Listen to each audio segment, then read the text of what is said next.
Welcome back to both of our podcasts today. Today, me and Chenyang are going to do a dual podcast today, and we're going to pretty much speak about pretty much everything, you can say, It's right? like our fitness journeys, what we've been through ourselves, and I guess also what's going to be quite interesting, just like life as like online coaches and running your own business at quite a young age. How old are you? Um, 24. yeah, yeah. Oh, fair. And you're turning 25 this year, next year. November, yeah. Sick, sick. Nice. Same How old are you birthday again? month. 26 this year. Yeah, so similar Hits age. different. Yeah, it hits different, isn't it? Kind of like, I know we spoke a lot prior to this as well in terms of what we're going to speak for. You finished your marathon prep. You're going to a dieting hmm phase. What's the vision you've got right now for yourself with fitness? Yeah, I think definitely after marathon, I felt a little bit lost because I was like, oh wow, like when you work towards something for so long, then afterwards you're like, well, now what? Like it's all over.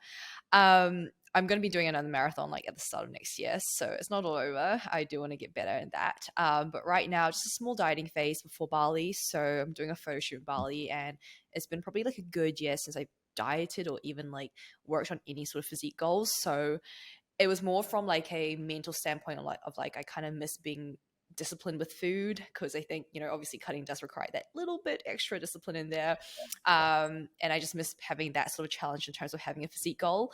Obviously with the marathon it very much was just like eat as much as you can to make sure you're not in a deficit, to make sure that you're recovering properly if you're going to gain some weight, whatever. And then afterwards, like I was like, I just want to like like tighten up a little bit more. Yeah. How much are you? 3 kilograms down now, isn't it? Yeah, three. I was 61.8 when I started. Now I'm 7. 58.3. Oh, sick. You've Sorry, lost more. 61. Sorry, I was 61.8. So around That's pretty three, sick. around three. Yeah, yeah, yeah. And Nice. like I haven't really had to do any cardio or anything yet, so it's pretty good. Easy, easy. You're pretty much done now, aren't you? Remember you were saying you actually had to drop about 3, 4 kilos. Yeah, you're Just pretty much two, doing that three. 2 weeks. I think maybe I reckon we can do one to two more kgs. Oh, yeah. Get down to what you're going to, going all the way. How lean you getting? What's the plans? 50, I reckon 56, 57. 57 kgs would be ideal. So we're nearly there. No, A pretty few more sick. What's your grams. thoughts on like scale weight goes? Because I think it's good to have a scale revision because it's just easy to understand. Like mine right now, I'm going for like a Mm, diet phase myself, also for Bali, but I'm going the month after you. Kind of going to like 64ish, which is far lower, but it just easy because you've got to go towards. I know it's some people obviously don't have view the scale the same way, but what's your thoughts on that mm, scale weight targets, scale weight goals? Because I know you've got some, I've got some, but too many people think yeah. there's right and wrong. Yeah. I think like if you have a healthy relationship with your body and numbers and all that, it's a very good way quantitatively to sort of measure and track progress and to almost give yourself like a timeline, because if you know, okay, this is my goal weight and I know ideally by then I'm at a body composition and kind of physique that I'm really really like comfortable and happy with, then obviously you can kind of work your way backwards to know, okay, like how much harder do I need to push right now, or how much time do I have, and more flexibility, I Yeah. guess. But I do know that I think sushi, I don't know about males, but I know for a lot of females, like that number is really, really triggering. And that can completely change how you see your body and how you feel on that day. Like, depending on in the morning, if you step on the scale and it's, I don't know, gone up by like even like 1 gram, like 100 grams or 200 grams. I know for like a lot of females and a lot of my clients, they freak out. And it almost like they give this like really big moral value to the number. So in that case, then I think having that target sometimes is a bit triggering, because if you're still so far from it, it almost kind of feels like you're failing. What are your I thoughts? think, yeah, guys are very different. They kind of see it where if it goes below a certain Mm, number, they're like, right, I need to get back up, need to get back up. And it's like, I always found as mm, well, like with most guys that don't, some don't want to go below 80, some don't want to go below 70, even though they're mm, chasing, a look, they're just kind of the place where actually they feel like there's some emotional attachment to the scale of being higher because I feel like it's kind of like okay, yeah. gives you a little bit more strength usually. So I find it's kind of, at least not with every guy, but with most guys. Yeah. And obviously we have the conversation all the time where it's like kind of looking at, there's just like an emotional attachment where it's like, oh, I don't want to go below 80 because I feel too small, or below 68 because I feel too small. It's Mm. actually like, what have you got to lose, you know? But then it's like it shouldn't be just the weight, right? Because it's like also body composition. Because like you could be Mm. just fat then, and then be over that normal scale weight. Is that going to actually make you feel better in yourself? Probably not. You'd be surprised. It's I've had a lot of Really? conversations. Yeah, you'd be surprised. Like a lot of guys are like, oh, I just want to get to 90. And I'm like, you're 5'6". Like, please don't get to 90 Yeah, like when kilograms. yeah, you'd have to put on so much body fat. Like, Mm, wouldn't you rather be lighter but have more muscle mass and less body fat than just to be heavier with the same amount of muscle mass but more body fat? yeah, yeah, pretty much that. And it's like kind of how we do with photo shoots as well. And like, I know you're obviously Mm, kind of you've got a bit of a scale weight target, but like usually it goes lower than you actually want it to, and then it goes back up to mm, whatever number it wants to be. But I do have it's kind of like a common barrier for most guys when it comes to getting lean, where they're like, I feel quite small now. I'm gonna let it go back up, and it's because it's like you look yeah, worse before you look better, and you kind of go into the messy middle where you're like, mm, don't feel fully full, not as fully lean. You can't feel in the middle, and then you kind of need to push through that. But that's generally what I tend to say. mm, yeah. It's most common with Mm. guys, but I reckon there's probably some with females. I'm not sure if you've seen that. I feel like no, I feel like for females, it's always been just so heavily ingrained that you just have to lose weight. Like it was always like, especially when you're younger, it's always like the smaller you can get, the better. Like, how can I become the Mm, smaller version of myself? How can I lose weight? And things are like you're always complimented by that as well. Like when you I don't know get leaner or when you're a bit smaller, people always say, "Oh wow, you're looking good," or "Oh wow, like you've lost weight," and it's always in this like it's always like positively reinforced. But no one ever really goes, "Oh wow, like." I know you look bigger or you look stronger or you've built a lot of muscle. Like no one really says that. It's always like, oh wow, you look leaner. Even now, like after my marathon, obviously I had like this mini cut and it's only been like what 2 to 3 kgs. And I've had two friends who I haven't seen in like a month after my marathon. They were like, oh wow, you look so good. And I thought that meant like I looked tan. They were like, no, no, like you look so much leaner. You look so good. I was like, it's just funny how that's always the compliment people get when they look smaller. Obviously, I'll say thank you, but yeah, no, like I think for females, it's always been like that. You're always given compliments when you look yeah, smaller and leaner. yeah. And I guess it's good to an extent, but then it can become quite toxic. It's funny because usually when guys give compliments, oh, you look leaner, they're like, oh, I'm trying to build muscle. You're like, oh shit, I'm sorry. Mm. I remember I was in Marbella last week, and I was like, mate, you look a lot leaner than the last time. He was like, really? I'm trying to grow muscle, bro. Mm. That's the opposite. You should be obviously saying because it's Yeah. you do get most guys that are like, oh, you look buff, you look jacked, and it's kind of you look bigger, as opposed to you look leaner. You tend to get a bit of both, but I feel like that's kind of it's quite interesting that you the way you said that because it's the compliments tend to be the opposite for men and women. Not always. That's Yeah. speaking in sense, but it's kind of what I've seen at least. Most guys will compliment you because you added on size as opposed to you lost body Mm. fat. It's I interesting. guess both of it though comes from like insecurities, right? Like for I guess females, it's like, oh, I don't want to be too big, so I need to lose body fat. And then I Um, guess for guys, it's like I don't feel big enough, and I don't feel maybe like masculine enough, so I need to get bigger. So it's always insecurities. What like based off that, like what inspired you to obviously get into the gym and get started? Because again, like for most of us, I reckon it is we felt like there was something lacking, right? I think man was. Did you go to university? You did actually. You went to Yes, UCL, yeah. right? Yeah. So you know when you go to university and like you've kind of got two different tribes of people. You've got people that go out every single day, per party it, and you've got the Mm, opposite where yeah. like fully focused gym goers the whole thing, and they kind of more into that developmental route.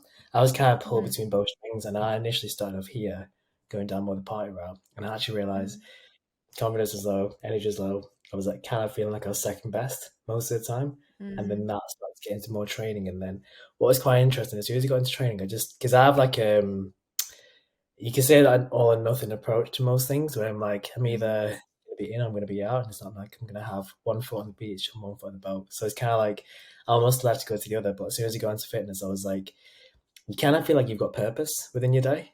And previously, I mm. was lacking Yeah. that. Previously, I was like, the only purpose I had was to go out, you know, be out till whatever I am and kind of live life, but there wasn't actually purpose. So I think what generally got me into it was because like I was like, what am I actually doing this for? And you know, when you have like a little breaking point where you're like in university, you're thinking, what am I actually Mm, doing? And then you go down the other yeah. route, and it kind of gives you purpose because you're like, I'm gonna wake up, eat like this, train like this, live like this because it's getting me towards here. I think initially it was kind of Yeah. giving me like a reason to actually get out of bed in the morning because some days you're like, what's the point? There's Mm, nothing to do today. So that was the initial bit, and then obviously aesthetics was the main driver, like looking good and obviously getting mm, attention. and from there, it's like a vehicle for self development because it's. Yeah.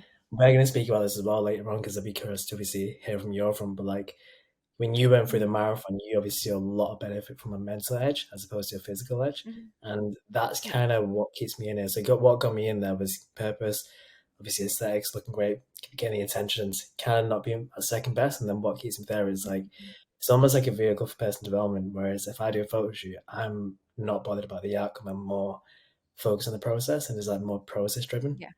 So, like, you'll get to Yeah. the top of like a goal, photo shoot, marathon. You're like, what's next? You literally did the next day. You went to a dieting phase. The day after, you're like, Yeah.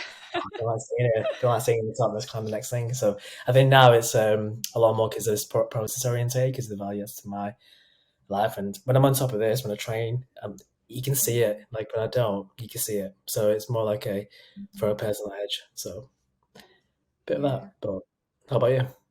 What got you into it? Yeah. I think growing up, I was just always really insecure. Especially in an Asian household, your parents are very, very blunt. Like they just say what's on their mind. And my mum always made comments about my body, like all the time, to the point where I still like vividly remember like going upstairs to my room, just crying after a comment she'd make, and then she'd question me, be like, "Why are you crying? Like I'm literally saying this out of your own good." So she'd say things like, "Oh, like your legs are like genetically like bigger because it just runs in the family. So don't wear shorts or don't wear jeans because it's just really obvious that you have big quads. Wear a dress, like like hide your legs." But she obviously meant it in like a loving way to be like, "Oh, you look better when you're wearing a skirt and your quads don't look too big." Because in Asian like culture, it's like, oh, like the thinner you are, the better. And that always played in my mind. So I always felt like I was always just way too big. So then obviously that kind of got me looking on YouTube, Instagram, how to like slim my thighs. I've tried. Have you seen that trend going on before? It was like you use Glad wrap and you wrap your legs up so that it helps you like minimize your, I don't know, your thighs from getting too big. It was ridiculous. I Is even that like tried a that. I bought like waist waist trainers, like, everything. Sorry. Is that like a waist trainer but for your thighs? Yeah, but just Glad wrap. Like I don't even know where I saw that. I think it's like Google, YouTube, like some other people just saying like recommending it. So I was like, I'm just gonna wrap my legs in Glad wrap and they're gonna get smaller. Like just bizarre things. So obviously that got me into the gym, and then that got me into like a really poor relationship with food as well, because I was like, oh, if I just like stop eating, I'm gonna lose body fat, all this stuff. And obviously it got me nowhere. And then that happened for like years. I think it was like between what, like the start of high school to first year of uni, where I just had no idea what I was doing. And then when I moved to London, my first gym was like literally just like 2 minutes away from me. So that's when I kind of started actually being like, okay, like I really need to get on top of this. Got a lot more consistent. I was going at like 2 to 3 a.m. though, because again, like I just had no idea what I was doing. And I'm inherently quite a shy person. Like I think I've definitely grown out of my like little shell since building a business, Mhm. but I used to be like really, really timid, had really bad gym anxiety. So yeah, I'd go at 2 a.m. because there was like no one there. And I started just like, practicing different movements. Um, Long story short, was like over exercising, under eating, lost my period, lost my hair, went through all of that crap, to finally kind of get out of it and be like, oh, okay, now I sort of understand what I need to be doing. Got myself a coach, and that kind of helped me actually get the results I wanted to. But yeah, no, my biggest driver was just insecurity, like having literally no confidence, social anxiety, just hated myself as a person, and just wanted to change myself. Yeah. How old are you when you got your first coach? I was I'm 24 now. I think I was 20. So it was 20. actually my bodybuilding coach. So I got my first coach, Oh, and then interesting. I was like, let's compete. Yeah. Straight to the top. Sick. What made you Literally, like I'm gonna do something, I'm gonna do it what right. made you reach out to help? So it had gotten to a point where, to be fair, because I had been trying since like I was what, like 16, 17, I had slowly somewhat figured it out, and I was like, okay, cool, like I've got a really good routine going on. Um, I've created these workouts for myself and they're feeling good, but I'm just not quite where I want to be because I lack the knowledge, right? Like I'm testing different things out, and I feel like, yeah, if you continue trying things for maybe like several years, something's going to maybe stick, but it's never going to be the results that you're really, really looking for, or the best results you could ever get. So that's kind of when I was like, you know what, I want to take things to the next level. I kind of want to actually learn more as well, so I actually know with like 100% confidence what I'm doing. But at the same time, I was also like, I am being so disciplined and dedicated. Why not see what I could achieve if I had someone actually guiding me? So I think when I hired my coach, it was no longer from like pain or like, oh, like running away from a problem, but rather, hey, I'm in a good place, but I know that I could actually do so much better with the right guidance. Yeah, and it was just before lockdown, so I was like, why not? Best timing. That's pretty sick. That's pretty sick. It's quite interesting because Mm, and you literally say there where it's like people think you have to be in a bad place to get a coach, but you were in that place where you're actually in a good mm, place. You were like, I can be in a far better place. And you see quite often now where it's like, let's be honest, if you lift heavy weight, something's going to happen at the end of the day. And you are going to see a change, whether mm, that's a good change or you injure yourself, that's a different conversation. But mm, if you do something, you'll get mm, something. Whether that's what you actually want to get or you mm, actually want to be somewhere else, is almost like kind of having the pieces of the jigsaw come together. Because you can have all the ingredients of the cake, but mm. if you put it in the wrong order, it won't lead to the same thing. Even though you know exactly what to do, is kind No, of for planning sure. step by step. Yeah, this is literally what I say to a lot of my like clients. Like, you could have, as you said, a cake, right? You could have all the right ingredients, but if your recipe's wrong, it's never going to bake the way you want it to. Like, yeah, you'll probably still make a cake, but it's probably not going to taste amazing. It's probably going to be flat. If you have the Yeah, right ingredients and the right method, then you've got a beautiful cake, and you've got it easily. spot on, spot on. For you now, I think Mm, you kind of went through bodybuilding and now you're obviously more performance orientated. Why did you mm, switch? yeah. Um, So I love bodybuilding. I think it taught me so, so much. I definitely wouldn't have the discipline I have nowadays if I hadn't gone through all of that. Mhm. But I think it came to a point where bodybuilding demands a lot from you, and it is quite a selfish sport in the sense that, you really have to just prioritize what your workouts, your macros, your steps, all of these things. And sometimes like spontaneous events, friends, family, sometimes it does not fit into that. So it worked fine when I was in London because all my friends were bodybuilders. So it became very much the norm for me to be like, I can only have like one meal out per week. Everything else has to be tracked to the T. This is just my lifestyle. I live, breathe the gym. But then when I went back home to Auckland, it was like I was spending so much time with my family, my past high school friends who had no idea what the bodybuilding world was. And I think that sort of just woke me up to be like, oh my God, crap. Like, I am actually someone who enjoys a balanced lifestyle. I do enjoy going out for meals. I do enjoy having spontaneous events, going for a night out and having a drink here and there if I want to without feeling like, oh my God, now I have to like tell my coach I've gotten off track and I have to, it was just a lot. And I realized it was not sustainable. Again, I had lost my period since starting uni because of just under eating, over exercising. Then obviously never got it back because I started competing. So I kind of just came to a point in my life where I was like, okay, I'm 23 now.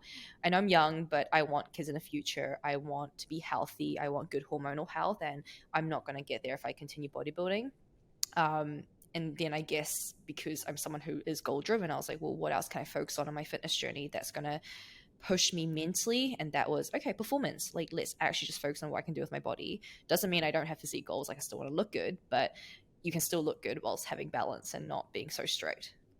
Yeah, definitely, I agree with that. It's quite interesting actually because it's like I said now, where it's a sustainability factor, and actually we actually love to get your thoughts on this because I know we coach different people and like a completely different demographic, and mine Mm, tends to be more sex based initially and then to performance later. But like kind of, I've always mm, held the belief where it's that sustainability and the balance is something you create and it's something you earned. mm, So it's like you kind of have to go through periods, and you generally went through it, periods of imbalance first mm. and then lead to balance. Yeah. Because it's like it's kind of like a stepping stone to the next. So like say for example now you want a balanced lifestyle, you have to kind of know what imbalance means and how to push because Mm, if you want balanced life doesn't necessarily mean you're going to be out on the social every single weekend and kind mhm, of going on the splurge every weekend. But it also means you kind of having like the best of both worlds, and you kind of got mhm, you're in that biggest ROI place where you've got the physique you want, the lifestyle mm, you want. You kind of got both. But I'd love to hear your take on this because I always believe that balance, when it comes to balance, is something you have to do where you have to go for periods of imbalance first,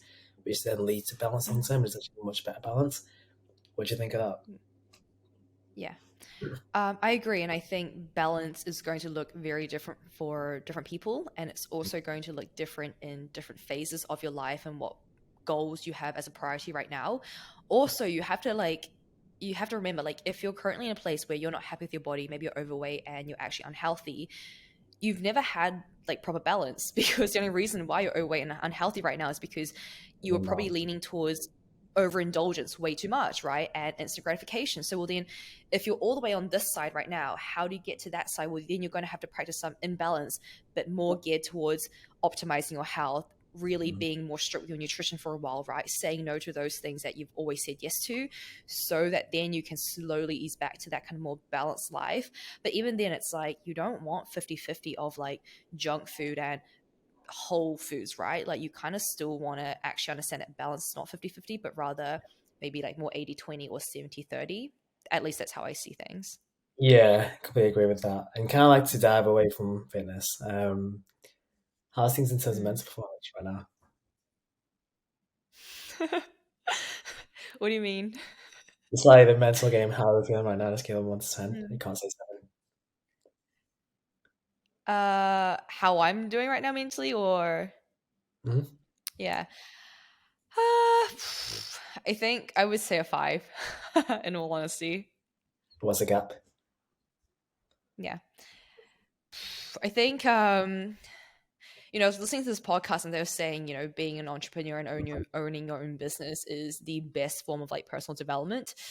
And I couldn't agree more. I think I'm someone who's still very emotionally volatile because I care so much about my coaching and my business. And I think sometimes I care so much to a point where I dictate how I feel about myself, my own worth, mm, I don't know, my success, all that, by how well my business is doing and how I perceive it's doing as well. Um, I wouldn't say I'm a big people pleaser, but I do really value how someone like what someone thinks of how I think of them, or like I don't know if that makes sense, but it's like if I feel like I haven't done a good job or if I've maybe let someone down, and maybe I haven't, but that's how I'm perceiving it, that really gets me to a point where I sit there and I'm like questioning how much value I can bring someone, the quality of my services as a coach, and then it just spirals. So I think mentally that's something I really need to work on. And it's also why I invested in like a mental health coach because That's a yeah, I lot. think, just as much as I would invest in my physical health and my, fitness coach, why would I not do that for my mental health as well? Yeah, I completely agree. And obviously, I know we Mm. worked with Job as well and still do. And it's quite powerful to actually Mm. have someone Yeah. that takes care of the mental game because the same way if you stop exercising, you'll get out of shape. And the same way if you stop you doing your food Yeah. intake and imagine that, you'll get out of shape. So almost like you can't expect to be in shape by accident. So why would you expect to have higher mental performance by accident? It doesn't really happen by accident. So I think it's quite powerful It's to so actually true. mention that too, where it's like you kind of something you mentioned about the people please. Have you heard that thing? I think it's Stephen Bartlett that said this, where it's like, I'm not who I think I am. I'm not who you think I am. I am what I think you think I am. So it's almost like your like, identity is based on what you think others think of you. Yeah, it's true. That is completely true. Yeah. How are you Mm. on a mental scale 1 to 10 if you're gonna ask me? um, I don't know because I've never said anything above 8. I've never said anything above Mm, 7. I'd probably say like a 5 or a 6 because do you know when you know mm, not because it's in a bad place, but you're like, I know there's more to it. That's kind of that right now. I think recently I actually had this thought on the way to Marbella. You know when you're on the flight and you just like, right, mm, put my phone away, gonna stay alert, kind of have some mm, battles in my mind, and you're like, actually, I feel like there's been like a lot of unmade decisions recently, where it's like, where do I want business to be, where do I want life to be, where do I want X, Y, and Z is almost like kind of starting something and then stopping halfway, and I kind of realized that over time compounds and it leads to a place where it just destroys any form of action. So I think for me, probably like a 6 mm, because this is kind of the way up, but more importantly, I think there's like a lot of unmade decisions in terms of what I wanted. Um, and now I finally make a decision because I realize when you leave like something half empty or half done, it stays in your back in your mind, it doesn't feel good. So I think probably like a 6 or I'd mm. say a 6 to be fair. One because there's a Yeah, what gap. would you Two, say? What do you feel like's been left undone or you just feel unsettled with? oh, Probably it's a hard question. That there's a lot of things that kind of come to the surface, but I'd probably say like, Mm, where do I want to be in terms of the fitness space? Like, what's the how can it mm, be an asset in terms of the industry? And what do I actually want to help out people with? Because you know how when you get in for it and get into mm. it, you're there for like the transformation game, and now you're like kind of going through a process of like destroying and rebuilding. So you're almost like the messy Yes. middle, whereas like you can't literally you want to destroy everything and rebuild it back up stronger. It's kind of in that phase. I'm still trying to find that Mm, out right now. I'd say that's mm, probably like the made yeah. decision recently. Whereas actually long term, what do I actually want? Because I know it's going to be here, but what do I try and be known for? Kind of bigger than just body transformations. That's kind of like a conversation out back in mind, back and forth. And Mm, I'm like, how can I create that? So you almost need to go for mm, like a period of that self discovery, I think, and that's kind of what you're going through. To then mm, have a way you can obviously learn and grow with that, and then yeah, yeah. that's the thing. It's like Yeah. I feel that, and I think your whole life is going to be just a journey of self-discovery, right? Like what you think you may want now may not be what you want in 5 years time or 10 years time. Like the position that you're in right now is probably something you'd be like dreaming of, say like, I don't know, even 5 years ago, right? Or like 2 years ago. And then you reach this point now, you're like, oh, okay, like what do I actually want? Right. I think it's just a process of continuously kind of asking yourself that question. I don't know like if you're ever gonna figure that out. I got asked a hard question a while back, and it Mm, was like, "What goals have you set but not yet achieved?" What's that for you? mm. I I genuinely don't think there have been any. Like I set myself a goal of building a six-figure business, did it in a year. Set myself a goal to compete and place top three, did it. Set myself a goal to run a marathon under sub four, did it.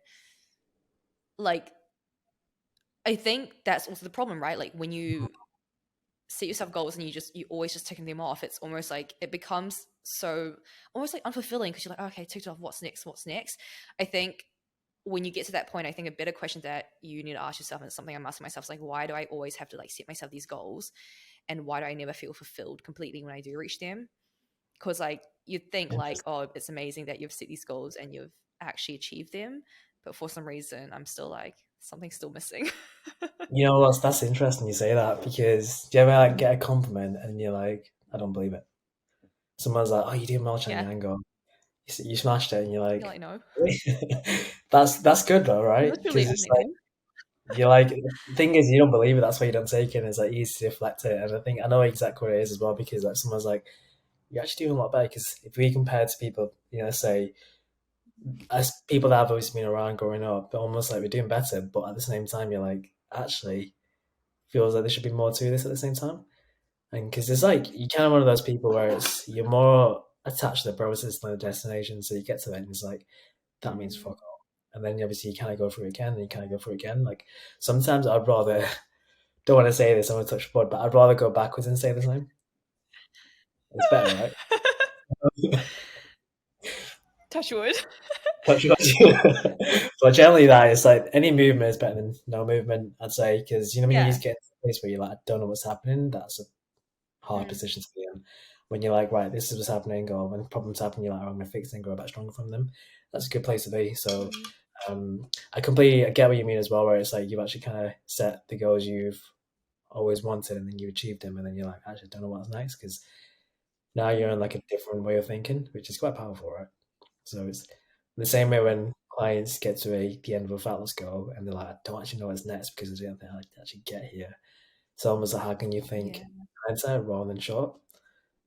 So it's having that conversation because Mm. I know a lot Yeah. of people kind of like the only thing they know is familiar, which is where they were previously. So people would get into shape, Mm. and then the only thing they know past that is being out of shape. So they go back to what's familiar, Mm.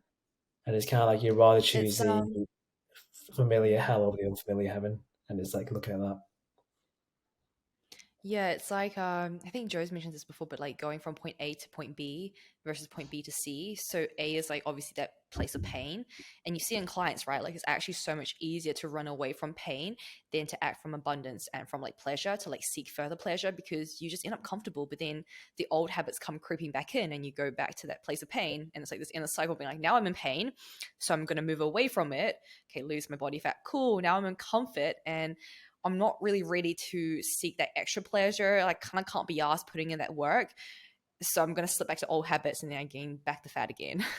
That is literally what I did for the first 5 years of my fitness journey. I'd get in shape, get out of shape, and then like, Really? oh, quite excited. Now I'm gonna get lean. It's like you got like it hits your reward center. He's like a bit of a dopamine rush where he's like, I've achieved something. But actually, all you're doing is losing the same 5 to 10 kilograms again and again and again, and that's yo-yoing. So that's literally me in a nutshell when I started. Whereas you'd get in shape and you're like, don't know what's next, and I can't see further than this because it's like Yeah. kind of like your eyes are going, and then you have to go back to what's familiar, and then you're like, oh, you've got the pain again. Let's go again.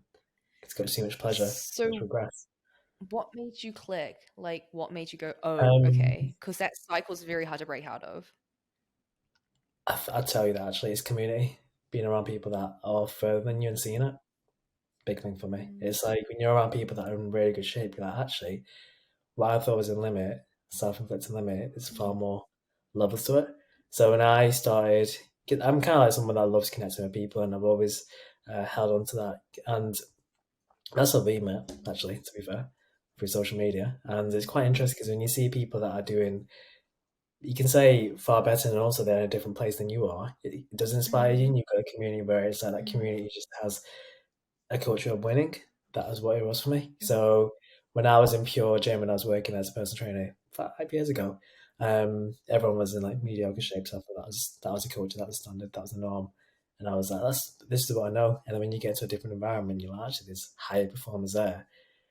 You're like, that's the mm, standard I want to live up to now. So that was it. But I generally remember the only reason I would go to the gym years ago was because I wasn't where I wanted to be. mm. I was overweight, skinny fat, the whole thing. Yeah.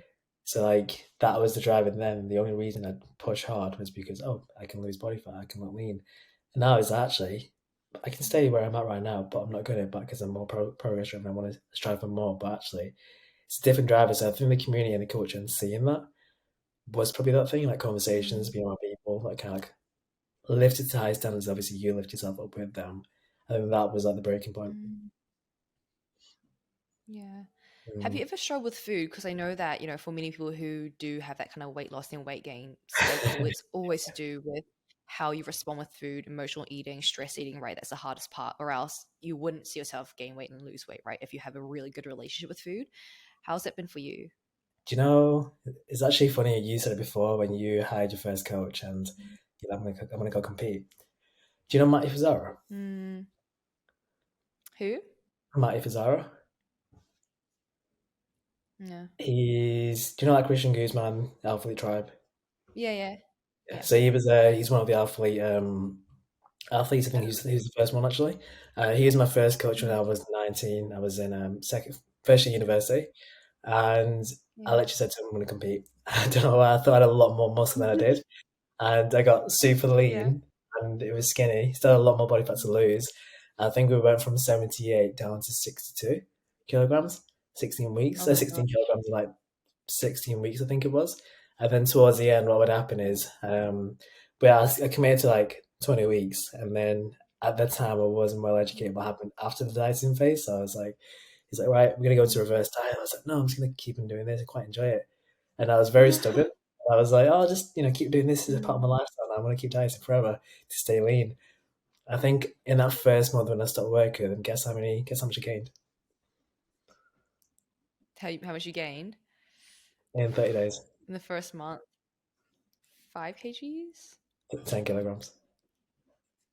10. Just I binge was like, eating. it was crazy. It was like when you're so food focused. I remember I'd go out for a meal and I'd feel guilty because I had something I wouldn't have for the last 20 weeks. And then Mm, on the way that whilst I was there, I was like, because about this, I might as well get the dessert. On the way back mm. home, I would task and get some more dessert. have that, have dinner in the evening, and I'm like, oh, let's start again tomorrow. It was a cycle. So it was literally 10 kilograms in like 10 weeks. Sorry, in four Gosh. weeks. Mad. Yeah. And That's then I was crazy. like, I need a coach again. Going back to what I Yeah. said, I need this familiar routine, and then obviously get into a coach again, then get back and forth. I think I went through like four, five, Yeah. 6 cycles of that, gaining, losing, gaining, losing. Now Mm, I'm like, you kind of. I think what's interesting is people think that getting lean leads to those problems of binge eating, gaining the weight back, but it's not necessarily the outcome; it's the process of getting there. Because once you do mhm. it right, you can achieve results that stay for a lifetime if you go through the right processes. Yeah. And once you do that, you get to the holy grail where you're like, actually, this is you've got like a different lens. So Mhm. I think back then when I went through gaining the weight back every time I lost it, not necessarily because of the result, it was more because I Mm, wasn't well educated, I didn't have a lifestyle, I just kind of didn't have the right systems and processes in place, which is why I led kind of back to that. But mhm. you could say I didn't necessarily, I kind of went through cycles of binging, eating, binging, dieting, binging, Yeah. dieting. But that was kind of the struggle. It's interesting though, isn't it? Looking back, Mhm. 19 years old, having like all this is Yeah. ice cream was like the holy grail. Like that's I don't have any in my house. Yeah. It reminds me of back then. So No, really. That's yeah. crazy. Yeah, no, I definitely resonate with that. I think especially when you've gone through a really, really restrictive or long dieting phase, Mm. um, it's really a mental shift, right? Because you suddenly see food as this like thing that's not always going to be available, right? This like you have such a restricted mindset. So after my first show, I remember like that was such bad rebound as well because I fully just forgot how to control myself around food. Like I was not in tune with my hunger signals. I was just craving everything. As you said, like food focus was so high. I remember sitting, this was like when I was still in my corporate job, like sitting on team calls thinking just about food. I was like, okay, like I have 5 minutes left for this call, which means I can go eat. But what am I going to eat because I only have X amount of macros left? Like, oh my gosh, it was so stressful. And I was sitting there playing on my fitness pal all day, being like, what can I fit in? Like, if I remove XYZ things, I could fit in some more snacks. And then I remember this one night so vividly. Oh my gosh, I was home alone, which was anxiety inducing because when you're home alone with food, you know something's going to happen, right? Especially when you're in like a really unstable place. So I was like, I'm going to make myself a dessert, like just, I'm going to plate it all out, portion control, had it all perfectly mapped out in my head. Um, had one of those like post show cookies, melted it. I froze all the other ones as well. And then after I had that one cookie, I ended up having all the rest of the other four cookies. I had frozen a packet of crumpets as well. I ate through those crumpets frozen, and pretty much just like finish up my whole pantry, like message my coach crying, being like, I have no idea what's going on because I've just binged on everything in my kitchen. Um, but it's crazy. Like, it's just such an out of body experience. And it really does feel like you just feel so like hopeless in the moment because you're like, oh my God, I literally can't control myself, right? It's horrid. It's horrible. It's not a good place to be, but it's looking back as well, you can tell stories and you Mm, can relate. So like you're in that place now where your clients won't make that mistake because you've made it and you've learned the red flags. And now actually you can be like, right, that's a red flag. Let's remove that system. This shouldn't be happening. So it's good to have that. And kind of like another story for you. I remember going on a night out. I think it was during that month I gained like 10 kilograms. I was in Birmingham when I was in university. It's one of my friends' birthdays. mm, I remember we had the night out. yeah. They got food afterwards. I had a little bit of food. Everyone went to sleep, and then there was a big snack cupboard. It was full to the brim. Yeah. And overnight, I was just like going back and forth, Stressful. going back and forth. I was like, I'd go out, I was like, oh, I'm just gonna have a few, take it back to bed with me.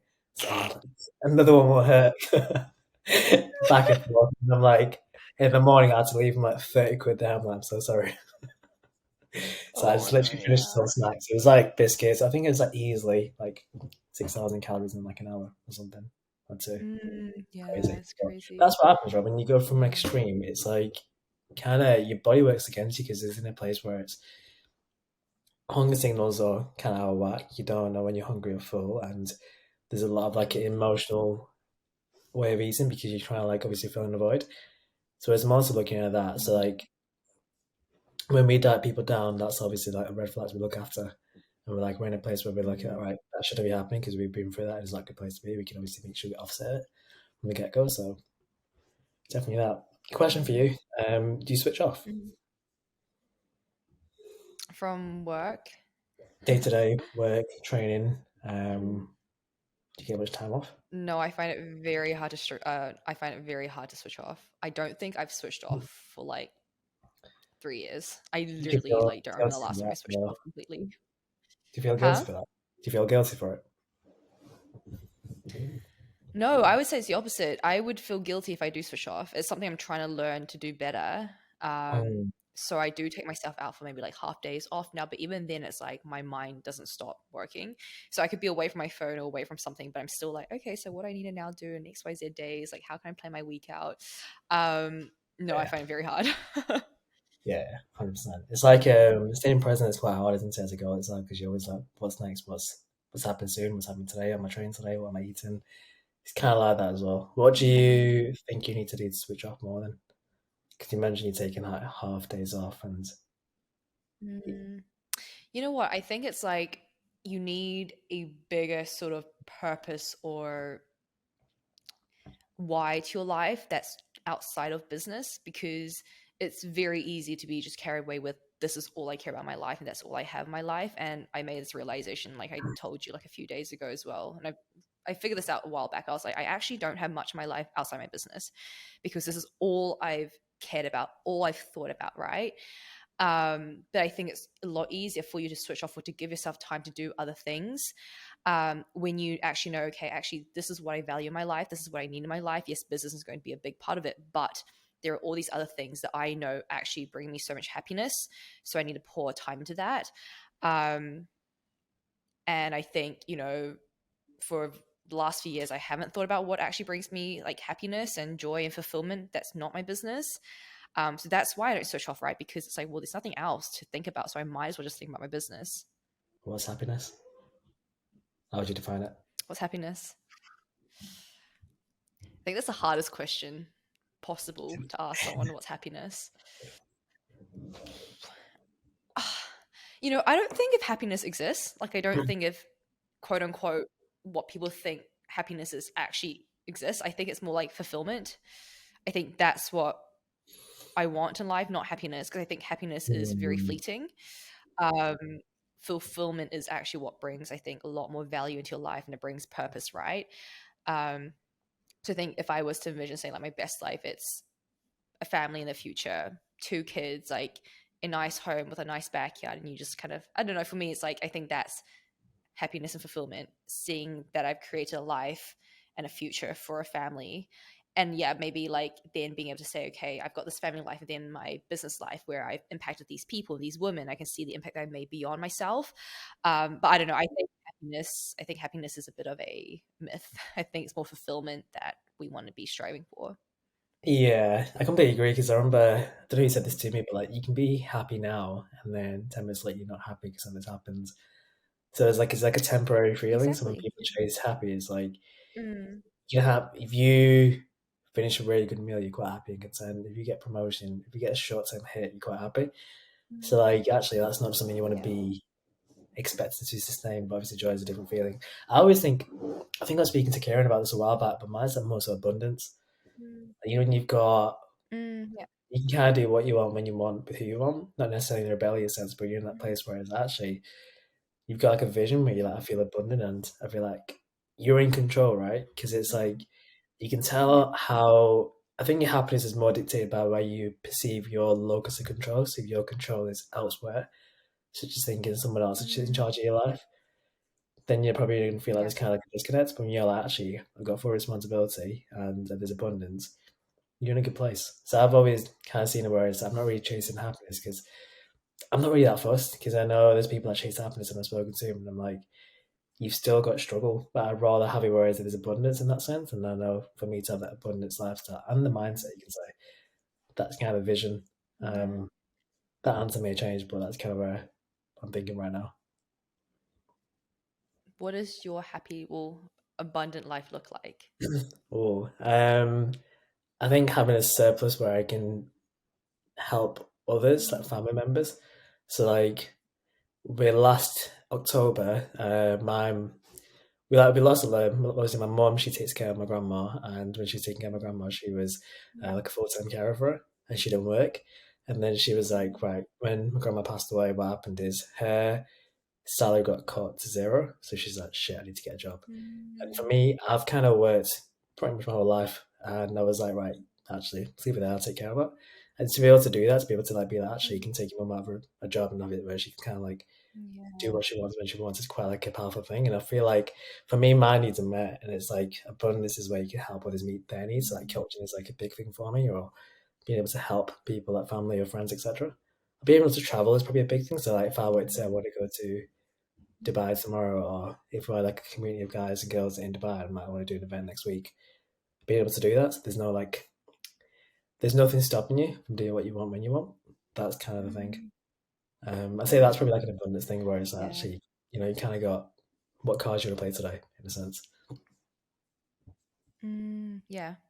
I think a lot of people get wrapped up as well into like, oh, if I earn more money, it's going to make me happier. And I think we probably have both, been in that trap, It's money solves many right? problems. And you still get looped.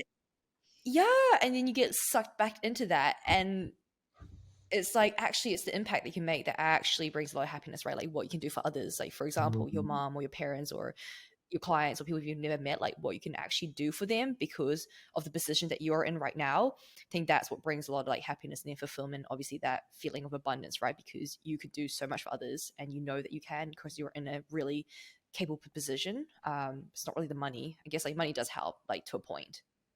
Yeah, yeah. You kind of need to start, but then you get to a place where it's what's that thing now? Once you get past 75K a year, it makes no I don't know. difference to like your level of happiness. And I think it's like it's kind of Mm, increasing returns and yeah. it's like decreasing returns.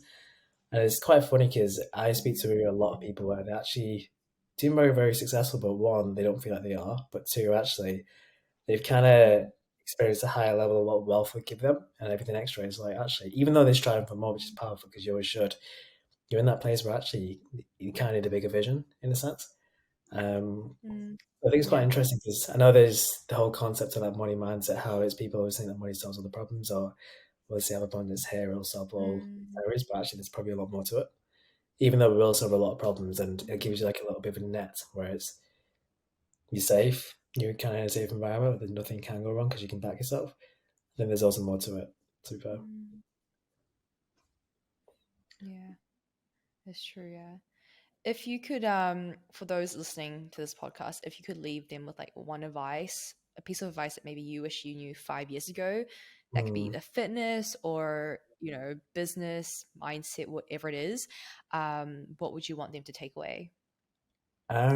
I'd say I think I said it to you earlier, and it's like keep your circle as big as you can. I know Mm, there's a whole tribe where it's like keep your circle small, but I think keep it massive because you asked me earlier where mm, is that what got you breaking the path of the body kind of side of things, but also I can relate that yeah. towards business and goals and aspirations. When you're around people that lift you and you kind of know a lot of people, your life you get introduced to a lot more things than you normally would. So I reckon for anyone now listening, it's kind of like in a place where it's either these networking events, whether you're a coach listening to this, get around as many people as you can, as Mm, opposed to being like a lone wolf, because that seems like a nice thing to do.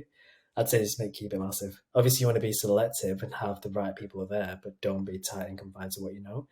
And kind of like throw like a wrench into your operating system and start doing different things. That'd be the biggest thing. mm, mm. I What? agree and disagree Okay, go on. in terms of keeping your circle big. I think keep your network big, but then keep your Oh yeah, circle small. yeah. That's I what can I agree. reckon. That's pretty much what I meant by that. Yeah. Yeah. Yeah. It's. I think there's a difference between your network and your contacts. Yeah. Like contacts is people that you can, sorry, your friends and your contacts, or whatever the saying is, and it's like people you can call in the middle of the night speak to, Mm, completely different to your network. So I think I completely agree with that. You probably said it better than I yeah. did, to be fair. And for you, Yeah. because the podcast is called The Method, It's- what's your method for mm. success?